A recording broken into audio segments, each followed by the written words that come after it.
The Story of Me is brought to you by LiUNA Ontario Provincial District Council. LiUNA. Feel the power.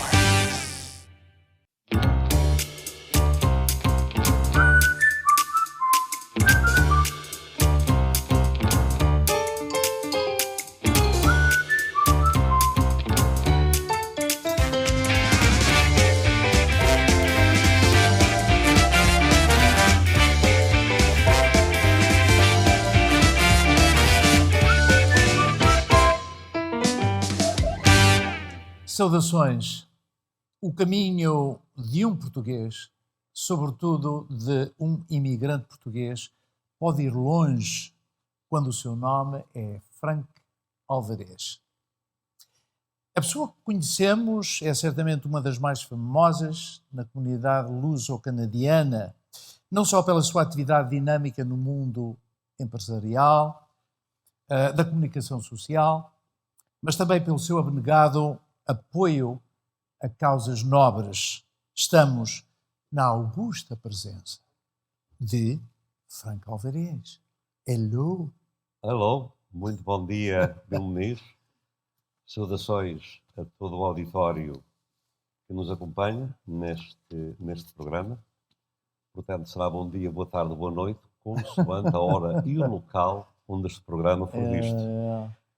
É um prazer estar aqui, Bill Muniz. Agradeço o convite. O prazer é todo meu. Muito obrigado por estar aqui comigo. É bom também rever velhos amigos, porque temos passado uma época difícil nestes últimos 2 anos, devido à pandemia.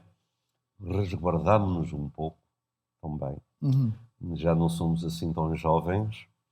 E é bom estas oportunidades de rever amigos e conversar um pouco também sobre a nossa permanência neste país de opção, Exato. Que é o Canadá. Se não se importa, vamos começar com as suas origens.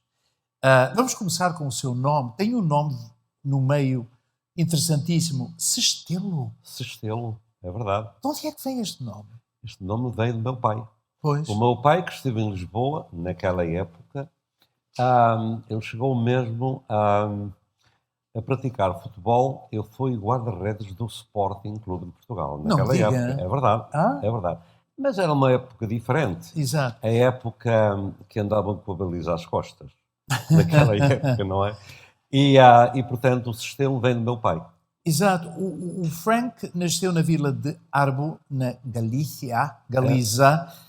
Filho de mãe portuguesa e de pai espanhol. Um casal ibérico. Como é que isto aconteceu? Aliás, toda a minha família tem uma certa mistura, se reparar. Já disse em relação aos meus pais. Eu casei com uma alentejana. A minha filha nasceu em Almada, veio para o Canadá com 8 meses. Ela casou com um canadiano de origem italiana. Exato. E o meu filho nasceu em Toronto, foi para a América e casou com uma americana. É uma família internacional. Portanto, reparem, é uma família, exatamente. Mas como é que os seus pais se conheceram? Ela portuguesa, ele espanhol? O meu pai depois foi para a guerra, para a Guerra de Espanha, lá se conheceram. E é curioso porque meu pai depois não regressou a Portugal. Ficou por lá, fez lá a sua vida. Mas aquilo é a Galiza, mas é mesmo em cima do Rio Minho, aquela região. Aliás, é uma região de vinho verde, do Alvarinho. Sim, sim. Aquela região de Melgaço, Monção, por ali. Pois. Aliás, é uma região muito bonita. E eu recomendo até, passa a publicidade, quando o Bill Muniz e a família se encontrarem por ali, não perder uma ida a Castro Laboreiro, a terra do bacalhau à broa e do cabrito da serra. E do cabrito da serra. Olha, como é que era a vida do dia-a-dia, então? Naquela época? Na Galiza. Naquela época era difícil, porque eu nasci em 44, ano que justamente terminou a Segunda Guerra Mundial, e os tempos eram difíceis. Eu tinha um tio em Lisboa, que era o tio Chico, que era sócio num restaurante em Santa Apolónia, em Lisboa, onde está a estação de Santa Apolónia. Ele tinha lá um restaurante e então levou-me de tenra idade para Lisboa. Tinha 7 anos quando deixei a Galiza. Pois. E levou-me para Lisboa e pronto. Foi aí que nasceu a ideia de tudo o resto. Exato. Vamos voltar à época em que foi viver para Lisboa com um tio. Sim. O Frank disse-me uma vez, ao telefone, quando estávamos a preparar esta entrevista, que o seu tio tornou-se como um pai.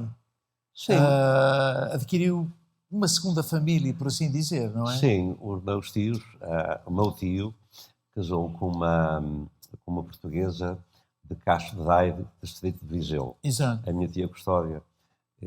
Espero que ambos estejam num bom lugar porque mereciam. E como não tinham filhos, e eu fui para a casa deles com tenra idade, 7 anos, como que me adotaram como filho. Pois. E tanto assim que a casa que eles tinham na Vila de Armo, ali em Malgaço, deixaram-me, quando eles faleceram, pronto, ofereceram uma casa. Eles eram pessoas muito bondosas, de bom coração. Sim. E ajudaram-me a crescer. Exato. Cresci em Lisboa. Em Lisboa completou o ensino secundário. Isso. Bem como o curso de gestão hoteleira. Porquê o ramo da hotelaria? Bom, como iniciei os primeiros passos, que nós chamamos aqui em part-time, no restaurante do meu tio, pois. Segui aquela carreira, sempre ligado à hotelaria. Depois, quando vim para cá, curiosamente, isso faz parte de um livro da minha biografia também, continuei na hotelaria aqui em Toronto. Pois. Esteve no restaurante do seu tio até à idade dos 16, depois mudou-se para uma adega, a adega da tia Matilde. Um restaurante, aliás, bem conhecido. Um outro restaurante em Lisboa. Aos 18 anos, fez uma parceria com um colega na exploração de uma cervejaria. Por esta altura, a Pérola da Costa. Já tinha o interesse pelo empreendedorismo, não é verdade? Sim. Eu sempre tive essa chama. Essa chama Como viva. É que surgiu essa chama? Foi a partir da experiência com o seu tio? Eu julgo que isto já é de família. Já é de família. Pois? Porque a primeira experiência por minha conta foi na Pérola da Costa, na Costa da Caparica, bem perto de Lisboa. Pois. E ao fim de 2 anos, então, depois mudei-me para a Cova da Piedade, onde vivia. Aliás, eu casei na Cova da Piedade. Mais um restaurante, não é? Um outro restaurante. E depois, o meu próprio restaurante, Dom Henrique. Cervejaria Dom Henrique. É verdade, cervejaria restaurante. Portanto, 2 anos na Cova da Piedade e depois 2 anos nessa cervejaria de Dom Henrique, que era também por ali, não é? Sim, também na Cova da Piedade. Portanto, mudou de negócio de praticamente 2 em 2 anos. O que é que procurava?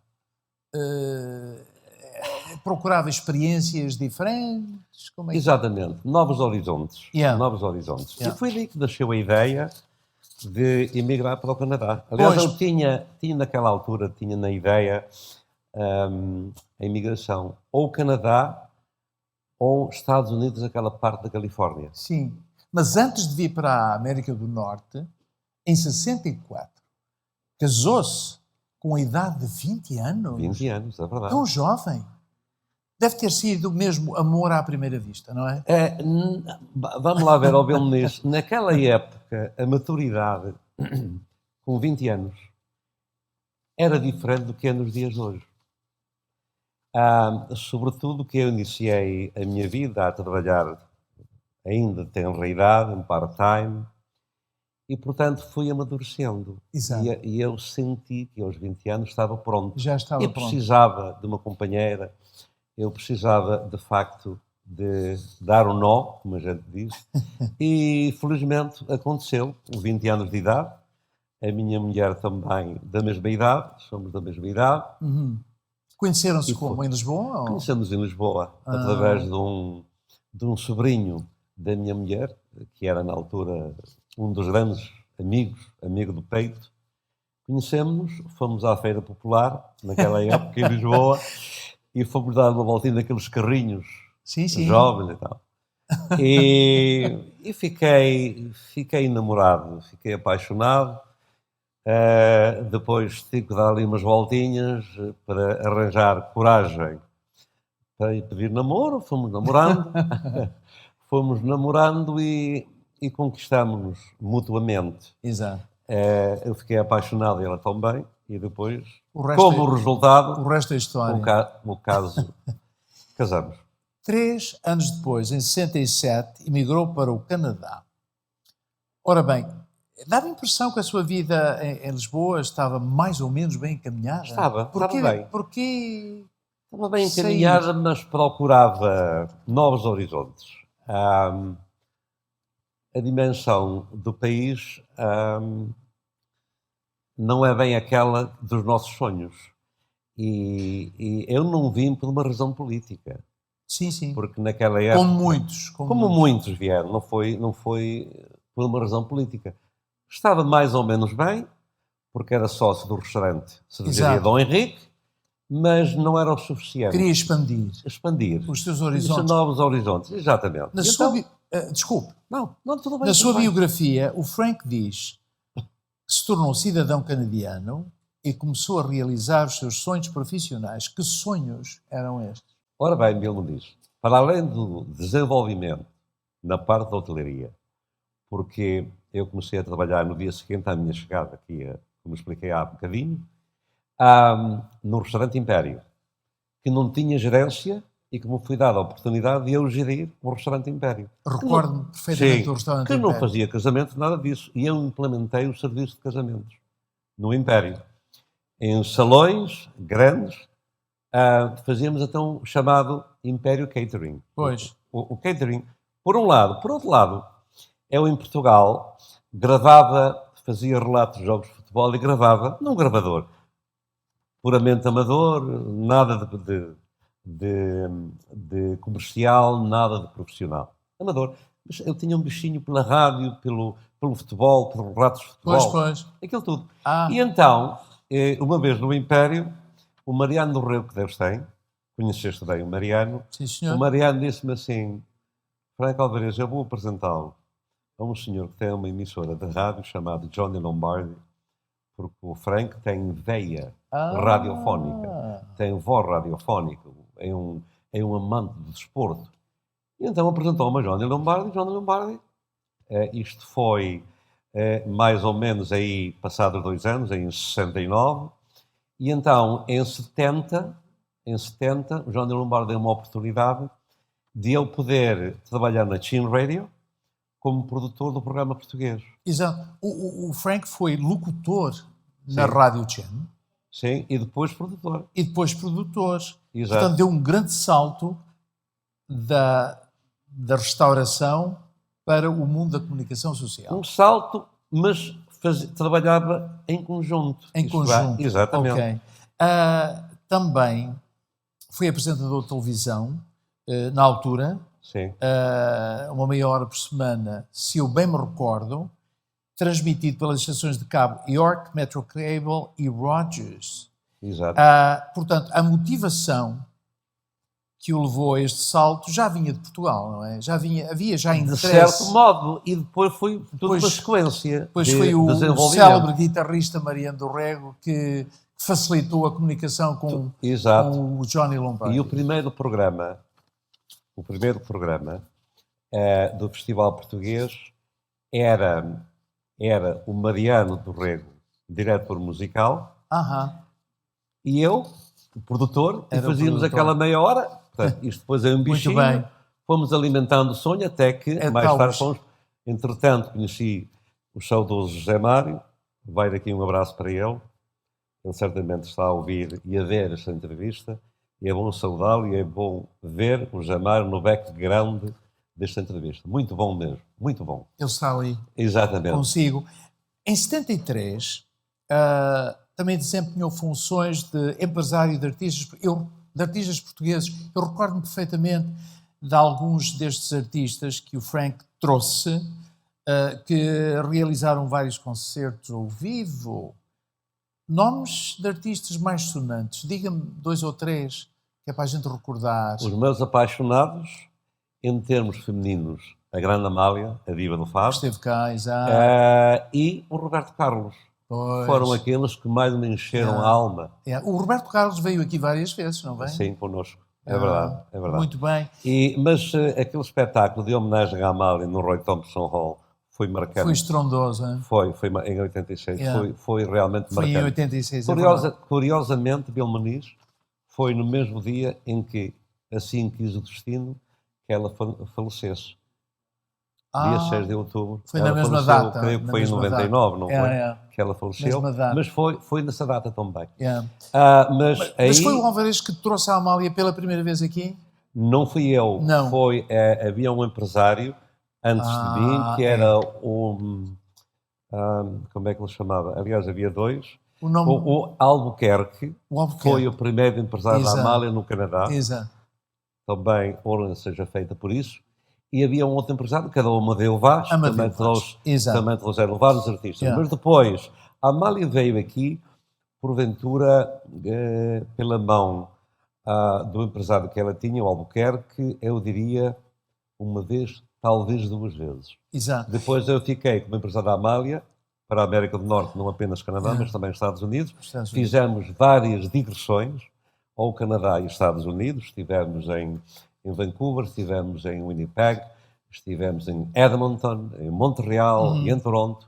Agora, marcante para mim foi a tal homenagem feita pelo Art Eglinton, então meio de Toronto, a nível de município, a nível de cidade de Toronto, exato, em que promulgou Dia da Amália, dia 6 de outubro. Pois. Isto é um marco para a comunidade portuguesa. É verdade. Porque não é a nível comunitário, é a nível municipal, a nível de cidade. Isto é importante porque foi mais um marco para a comunidade portuguesa. O Frank envolveu-se também em torneios e jogos amigáveis de futebol. Como é que se envolveu no desporto?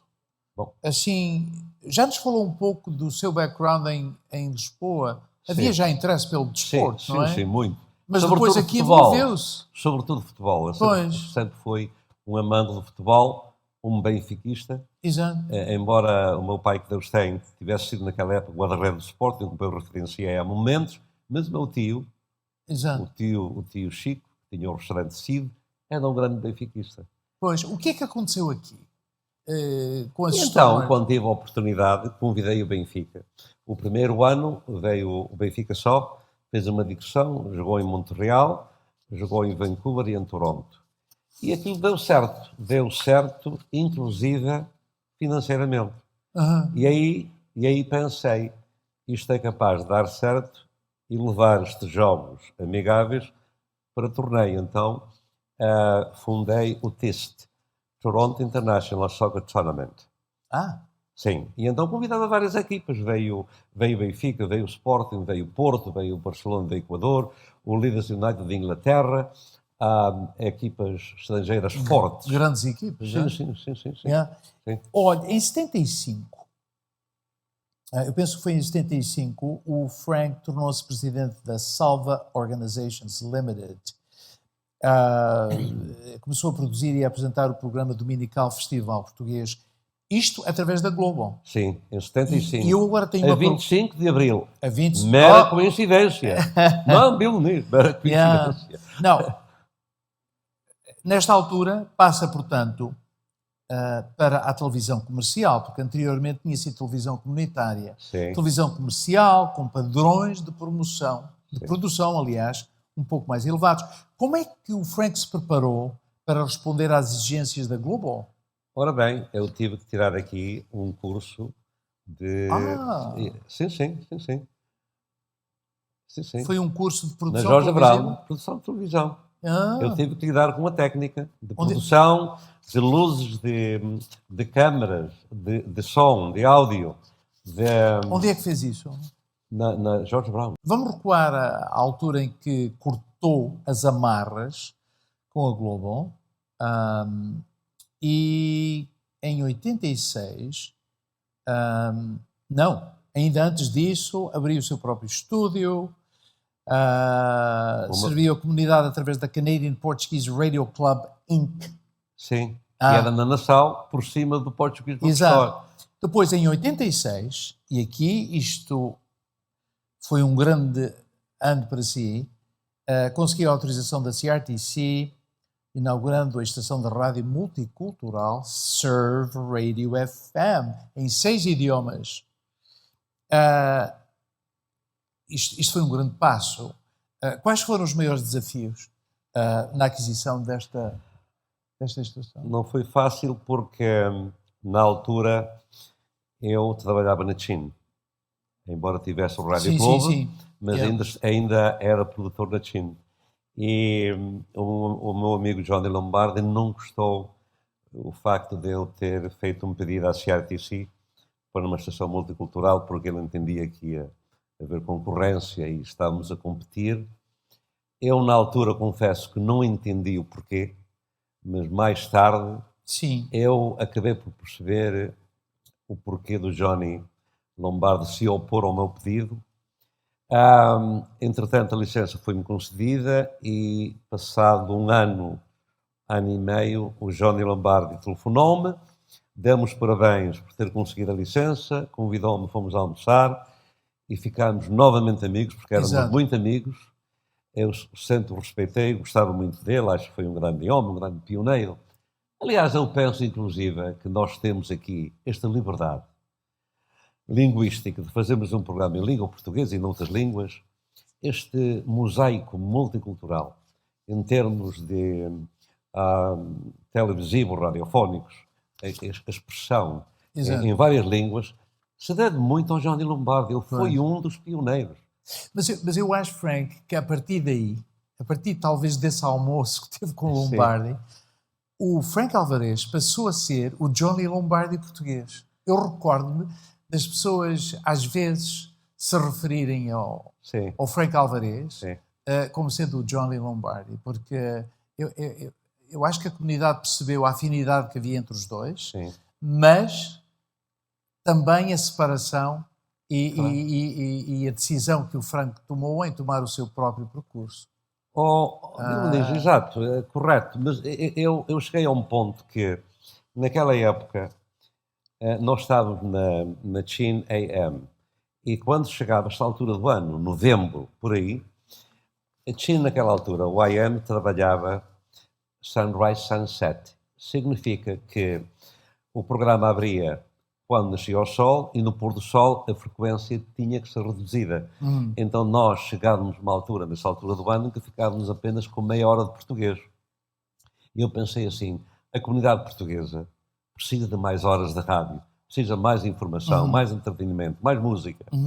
E foi aí que eu pensei em, lá está, procurando novos horizontes, pensei em expandir e realizar o sonho de termos uma emissora nossa. Pois, e em 2001 fundou o seu próprio canal de televisão, FPTV, transmissão 24 horas por dia, em português. Este foi o primeiro canal de televisão português no Canadá, não foi? Exatamente, exatamente. Olhando para trás, como é que vê este importante passo na sua vida profissional?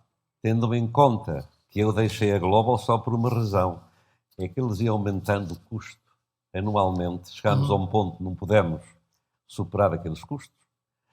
Então deixámos a Global, fomos para a CHCH em Hamilton, onde estive 10 anos.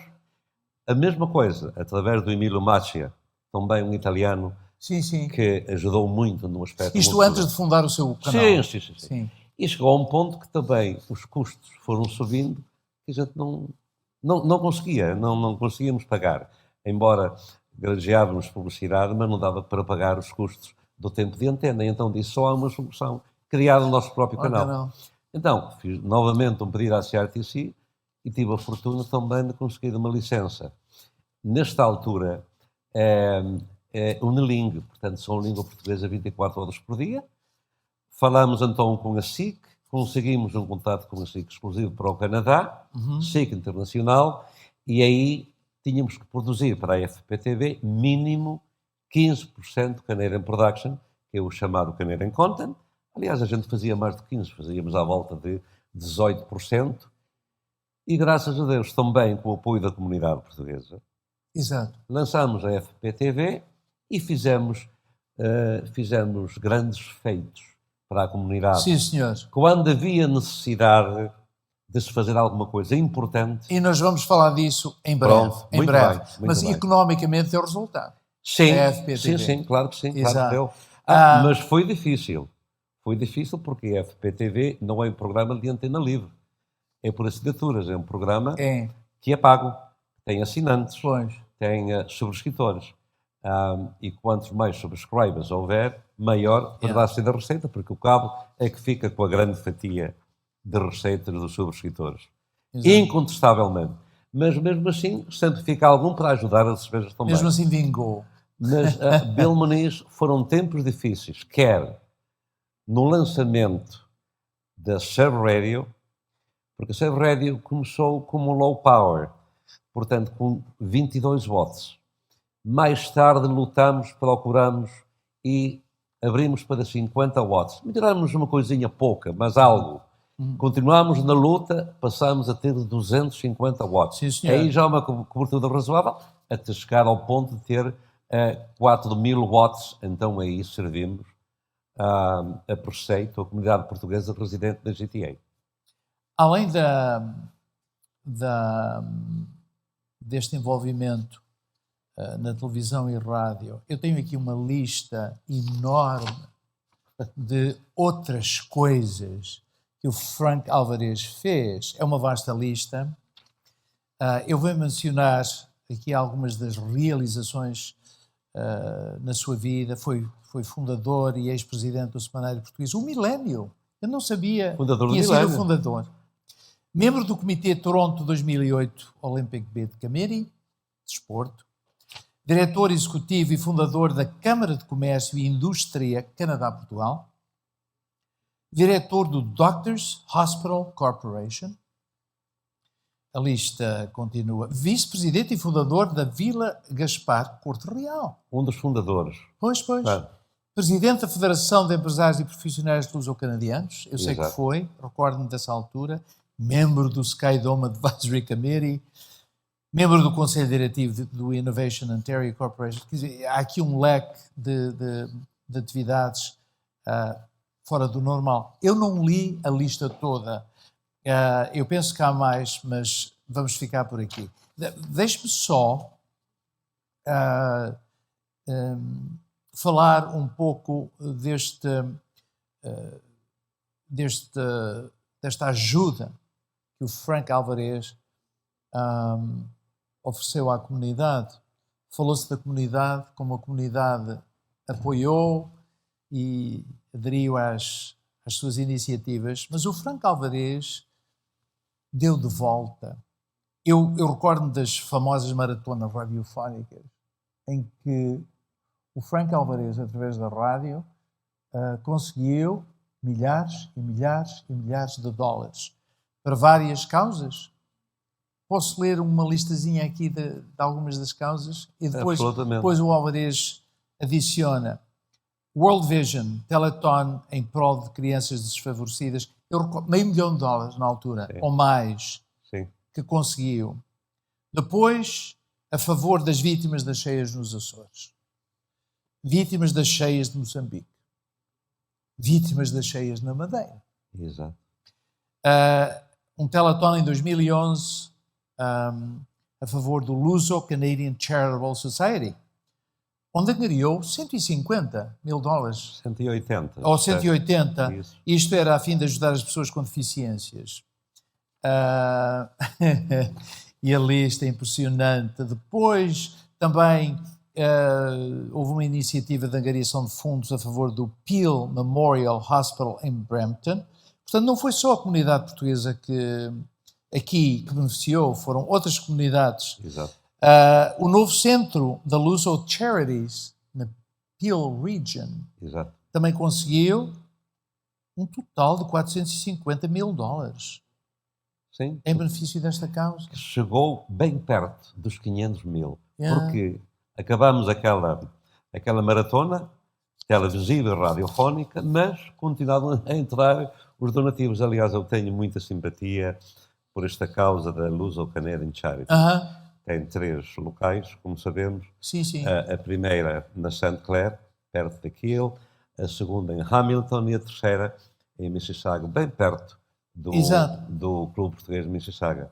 Portanto, através dos anos, se isto for tudo somado, passa de 1 milhão e se calhar dos 2. Sim, é natural. De onde é que lhe veio a vontade e a energia para beneficiar tanta gente? Ouviu-me nisso, já respondo a isso, mas para completar o ramalhete, eu queria dizer que, para além da Ser FM, da FPTV, também fundei o jornal Milénio e a revista Imagens, Exato. uma grande revista, Yeah. esta em parceria com o Daniel Fernandes. Sim, senhor. Portanto, de onde é que veio esta energia? Energia, graças a Deus, naquela altura não faltava. E eu não fiz mais do que o meu dever. O meu sentimento de gratidão por uma comunidade que sempre me apoiou. Uhum. E quando havia necessidade, eu respondia sempre presente. Foram jornadas de glória para a comunidade portuguesa, marcos que nós deixamos também, porque a comunidade portuguesa tem conquistado muitos marcos, e não é apenas em termos de concessão, porque os portugueses construíram, ajudaram a construir. Exato. O próprio Canadá, mas mais concretamente a cidade de Toronto. Os grandes arranha-céus de Toronto têm mão de obra portuguesa. Em vários ramos, os portugueses têm sido marcantes neste país.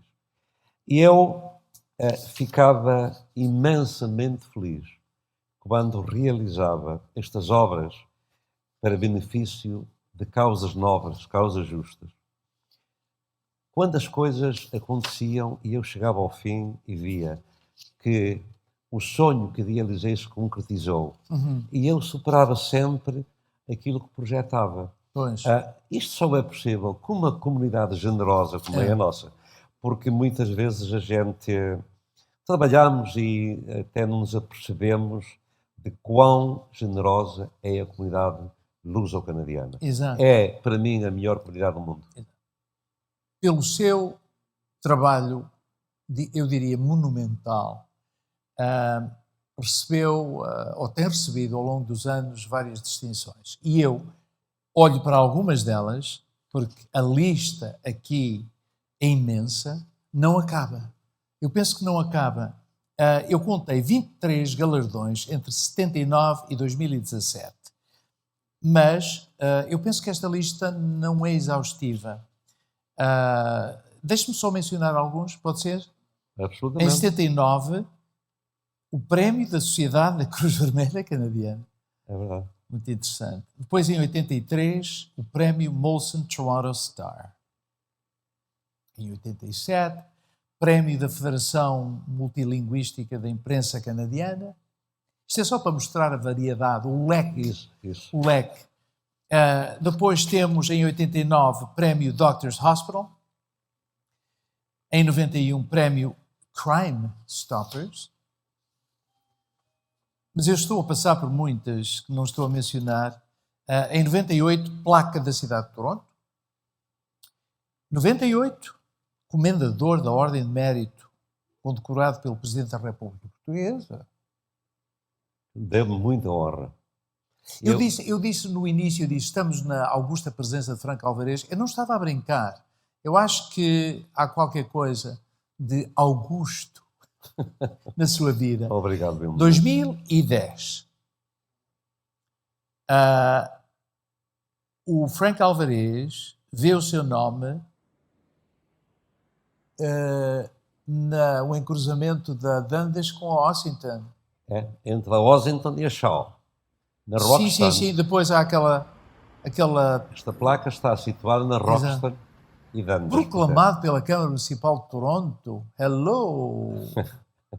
Eu acho que a própria comunidade terá que sentir orgulho por este reconhecimento a nível de município, a nível de cidade. E é bom porque nós já tínhamos também, havia Sofia, tínhamos também o Jody Lombardi. Outras comunidades já tinham. Exatamente, portanto, nós temos o mesmo valor de outros grupos étnicos. E a comunidade tem que sentir orgulho nestas coisas. Yeah. E há tantos portugueses que merecem também ser distinguidos e chegará o dia em que são. Depois, em 2012, prémio Crime Stoppers, pela segunda vez. Devido à sua contribuição e apoio. 2012, a medalha comemorativa do 60º aniversário da subida ao trono da Rainha Isabel. Em abril de 2017, o Centro Cultural Português de Mississauga agraciou-o com o Community Spirit Award. Eu deixei assim alguma coisa importante atrás. São todos eles importantes, não é? Cada um, embora distintos, mas cada um deles para mim foi uma honra. Exato. Mas esta parte em que a cidade homenagear um cidadão luso-canadiano, concedendo esta placa da Frank Alvarez Way. E eu convido a comunidade a trilhar o Frank Alvarez Way entre a Washington e a Shaw, em Toronto, é marcante, tal como é marcante a comenda, porque é um reconhecimento da nossa pátria-mãe. E, portanto, no fundo, são duas pátrias. Como é que estes reconhecimentos, estes troféus, o influenciaram na sua vida profissional? De cada vez nos dão mais responsabilidade, Bill Muniz. De cada vez nós ficamos intimamente mais ligados à comunidade e à pátria que nos acolheu, e de cada vez temos que fazer mais. E, claro, naquela altura, como já referi, eu fui sempre uma pessoa, graças a Deus, saudável e enérgica. E um bocadinho aventureira também. E ainda é. Os anos vão passando, Bill Muniz, e também chegou a um ponto que eu vi que havia necessidade de parar um pouco, pensar também no futuro, porque eu sacrifiquei um bocado a minha família para conseguir estes objetivos de sucesso na minha vida profissional, dedicar-me um pouco mais de tempo à família, particularmente aos netos. Quantos netos é que tem? Tenho 4, 2 da minha filha. Que bom. O mais velho, o Ryan Falcone, já está com 27. O mais novo, o Brandon Falcone, está com 23. E da parte do meu filho, que está em Portugal, o Frankie tem 2 filhos. Tem a minha netinha Alegria, que fez 8 anos, e o meu neto Amadeu fez 7. Sim, esses senhor. estão em Lisboa. Falou de querer dedicar mais tempo à família. 2019, aposentou-se. Que palavra é esta? Sim. É difícil. Bill me diz, é difícil, eu sei. Eu sei que é difícil, mas aposentei-me, mas fiquei sempre ligado à comunidade. Mas, na verdade, nos últimos 2 anos, esta ligação não tem sido tão profunda como eu desejava que fosse, devido à pandemia que tomou conta de nós, digamos assim. Mas eu fiquei sempre ligado à comunidade. Eu, presentemente, estou ligado à Casa do Benfica de Toronto, sou vice-presidente da Assembleia Geral. Estou ligado também à IC Savings, sou o chairman do comitê. Nós damos todos os anos um prémio a associações sem fins lucrativos que nos enviem e que justifiquem esse investimento. Nós temos um prémio de $50.000 para dar a estas associações. Estou, portanto, ligado também como chairman desse comitê da IC Savings.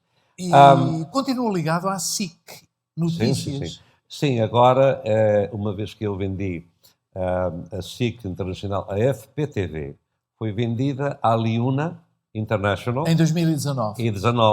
E eu fiquei com a SIC Notícias, que represento para o Canadá. E em 2016 tinha vendido a Serve Radio. Isso. Portanto, a rádio, a televisão, mas continua ligado à SIC. Falou dos seus filhos e netos. O seu filho tem uma atividade muito interessante em Lisboa, em Portugal, aliás. Sim. Turismo anfíbio. Tem anfíbios. É o turismo anfíbio, ele está ligado. Ele começou esta operação há 8 anos. Graças a Deus tem sido muito bem sucedido. Isto digamos que é uma operação familiar. Ele, neste momento, tem uma frota de 7 veículos. Exato. 5 são anfíbios. Também, nos últimos 2 anos, tem sofrido um pouco devido à pandemia. Pois. Mas está muito feliz em Portugal. Pois, nós temos ali uma fotografia. Sim.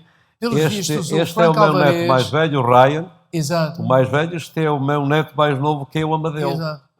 Portanto, o Frank está ali ao lado da namorada do meu neto, do Ryan. Está no tal anfíbio, no Rio Tejo. Exatamente, no Tejo, exatamente. Ele, aliás, tem a operação dos anfíbios e tem também, que lançou há 2 anos, a operação do Hippo Speed. É, portanto, um barco mais pequeno, mas tem uma velocidade superior e é uma forma muito gira e muito simpática, muito agradável para quem vai a Portugal de verão, dar um passeio em anfíbio, conhecer Lisboa vista do Tejo, exato, que é diferente do que em terra. Este passeio em anfíbio dura 2 horas, mais ou menos meia hora no Tejo. A entrada na rampa é mesmo junto à Torre de Belém. À Torre de Belém. Olha, eu sei que tem contatos com Portugal, tem uma residência na costa do Estoril, tem residência na Flórida, gosta muito de golfe. Eu sempre gostei de golfe. Não significa que seja um grande jogador. E sou, aliás, um dos fundadores, juntamente com um grupo, na altura éramos 12, depois passou a 18 e julgo que chegou aos 20 e tal, exato, de fundadores da Portuguese Canadian Golfer Association, sim, uma associação bem-sucedida, com muitos membros, e que organiza vários torneios durante o ano. Yeah. Uma vida riquíssima. Em 2016, publicou no Canadá a sua biografia, Frank Alvarez, O Caminho de um Português. Nós temos aqui uma imagem da capa. Porquê a necessidade de escrever uma biografia? É para que no futuro os meus netos possam ler em português, e isto é importante, as raízes da família, porque os valores da família é o legado mais importante das nossas vidas. E nós estimamos, e a minha mulher pensa como eu, nós estimamos muito os valores da família. Por outro lado, também é o incentivo para a imigração, para que a comunidade possa conhecer os caminhos da imigração, cada um à sua maneira, porque, no fundo, todos nós somos pioneiros dentro de certos...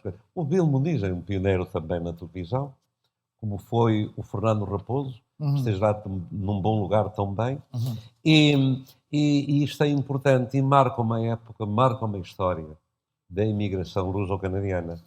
Portanto, deixar a minha biografia é também um convite à leitura, porque a leitura é cultura. E quem se interessa pela imigração, por assuntos ligados à imigração, sobretudo esta imigração num país multicultural como é o Canadá, a minha biografia é muito interessante. Eu, aliás, tenho um livro, tem aí uma cópia, não é? Para oferecer ao Bill Muniz. Muito tenho muito gosto. Muito obrigado. Tenho aqui uma pequena... Tem uma dedicatória? Dedicatória para o amigo... Posso ler? Pode.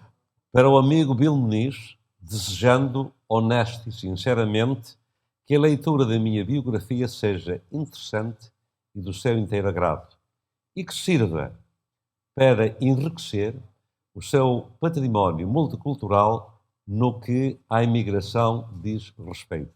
Um abraço amigo do Frank Alvarez, Toronto, 7 de dezembro, ano 2021. Cá está a dedicatória. Um abraço para si também. Bill Muniz, é com muito gosto. Espero que... Vou ler com muito interesse.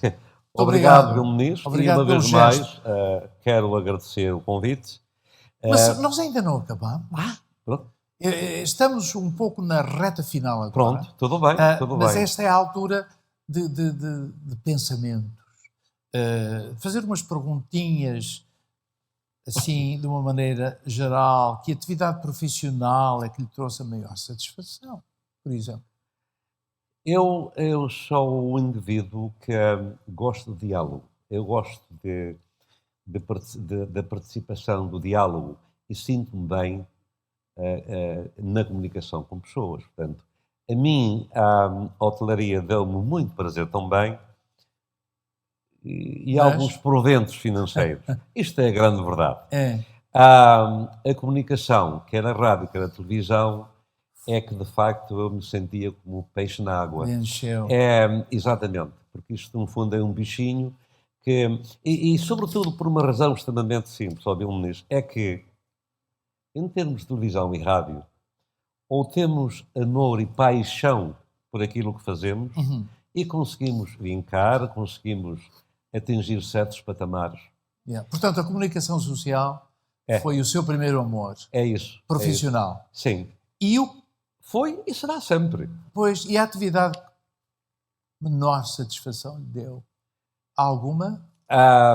Muita. Bill, muita. E porque a realização de grandes eventos, Bill Muniz, nós chegamos a ter no Canada's Wonderland, no Grande Teatro, no Kingswood Theatre, chegamos a ter ali 12 mil pessoas a assistir a um espetáculo. Mas o Frank está-me a falar de atividades que lhe deram menor satisfação? Não, maior. Não, mas eu só falo das coisas boas. Bill Muniz, certamente que na nossa carreira tivemos momentos menos bons, mas esses não ficam na retina. O que nos fica na retina e o que vale a pena falar é tudo o que é positivo. Tudo que é positivo. Porque Bill Muniz encontramos espinhos durante a nossa carreira, claro que sim. Pois. Mas porquê vamos investir tempo, para não usar o termo perder tempo? Ok. Então vamos falar do positivo. E o positivo é sempre mais que o negativo. Se pudesse voltar atrás, teria feito diferente? Se pudesse voltar atrás, faria tudo aquilo que fiz. Desde a escolha da minha flor para o casamento, fui ao Alentejo buscar a flor que lá existia, até às minhas atividades pessoais. E agradeço sempre ao Criador, todos os dias, pela fortuna que me deu e a possibilidade de conhecer este enorme país que é o Canadá, ao qual estou muito grato. Eu falei muito da comunidade portuguesa, da minha gratidão, pelo apoio que sempre me deu, mas quero agradecer ao Canadá e aos responsáveis. Na altura que vim para cá era o velho Trudeau. Agora é o novo. Agora é o novo Trudeau, é o filho. Mas agradeço a todos eles, a este país, pela oportunidade que me deu, Bill Muniz, de me acolher. Eu que vim como turista, fiquei legal. Este país deu uma oportunidade de fazer aquilo que eu gosto. E dá a toda a gente. Uns aproveitam a oportunidade, outros nem tanto. Falando de gratidão, eu sinto-me extremamente grato por ter vindo até aqui, partilhar um pouco da sua extraordinária vida. E obrigado. Eu é que agradeço. E espero vê-lo por aí, se não em pessoa, no nome, que nós podemos visitar aquele caminho, claro. na Dundas e Ossington, e recordar um pouco o Frank Alvarez, mas o exemplo da sua vida, sobretudo. Obrigado por ter vindo até aqui. Obrigado. Eu sinto-me muito confortável a conversar com o Bill Muniz. Muito obrigado, igualmente. Sinto-me muito confortável a participar nestes programas e I feel good sharing my experience in this country for the young people. E eu falando nisso, quero também fazer aqui, incentivar um pouco a nossa juventude para a importância da língua de Camões. É bom que os pais continuem a insistir com os filhos para aprender português, de forma a que possam falar português, falar inglês, porque a pessoa pode ser um bom canadiano e, para isso, não precisa de ser um mau português. Pode ser um bom canadiano e um bom português, desfrutar daquilo que as duas pátrias oferecem e poder viajar pelas duas pátrias, calmo e serenamente, sempre confiante na sua pessoa e no trabalho que desenvolveu. Eu agradeço. Vamos ficar com esses bonitos pensamentos. Mais uma vez, obrigado. E queremos também agradecer à nossa plateia televisiva a estarem aqui connosco. Até breve. Muito obrigado.